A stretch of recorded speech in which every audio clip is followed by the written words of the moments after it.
Λοιπόν, γεια σας και πάλι από το Κάντο Μόνος Σου. Σε συνέχεια του προηγούμενου βίντεο που είχαμε κάνει με την παρουσίαση της μηχανής TIG 320 ACDC Pulse, σήμερα θα κάνουμε μια πρακτική συγκολήσεων και θα κολλήσουμε με τις διαφορετικές κυματομορφές που έχει η μηχανή. Με τετράγωνο παλμό, με ημιτονοειδές και με τριγωνικό. Θα ξεκινήσουμε με τα 120 αμπέρ. Θα έχουμε 60 Hz συχνότητα εναλλασσόμενου για να μην έχουμε πολύ θόρυβο, και θα δούμε λίγο τις διαφορές. Δεν θα κάνουμε καμιά άλλη αλλαγή, μόνο θα κολλήσουμε με τις διαφορετικές κυματομορφές. Ξεκινάμε λοιπόν με τον τετράγωνο παλμό.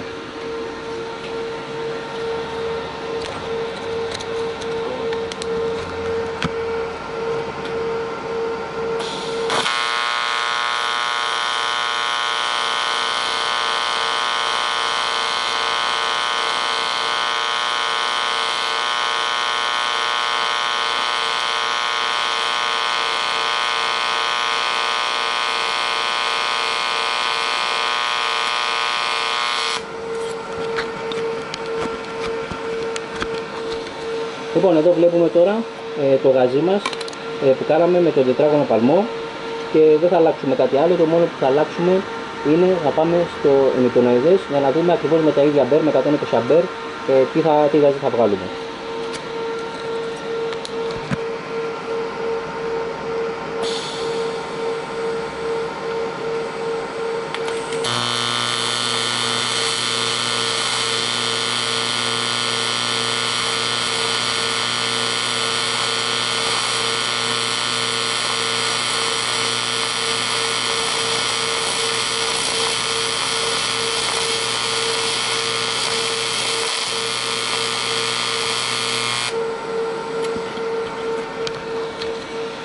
Εδώ βλέπουμε τώρα με το ημιτονοειδές και τέλος θα πάμε στο τελευταίο, το τριγωνικό παλμό, πάλι με 120 αμπέρ, να δούμε λίγο ποια θα είναι η διαφορά.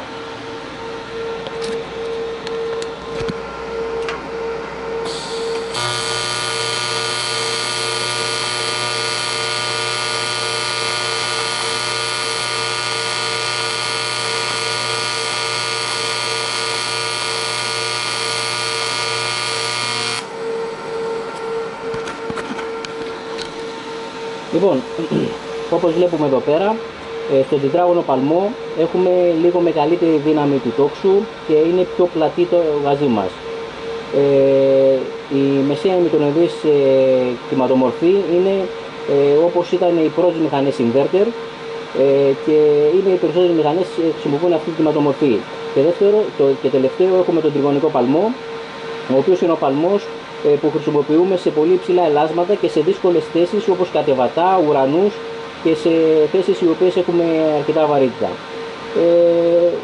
Από εκεί και πέρα, ανάλογα τώρα με το τι θέλουμε να κάνουμε, επιλέγουμε στη μηχανή μας την ανάλογη κυματομορφή στο αλουμίνιο, γιατί μιλάμε για συγκόλληση αλουμινίου, και έτσι μπορούμε να έχουμε το αποτέλεσμα που θέλουμε. Το τελευταίο είναι για συγκόλληση ανοξίδωτου, χάλιβα και χαλκού. Τα τρία πρώτα είναι για αλουμίνιο. Αυτά από εμάς. Ελπίζουμε την επόμενη φορά να σας δείχνουμε και περισσότερα πράγματα. Γεια σας.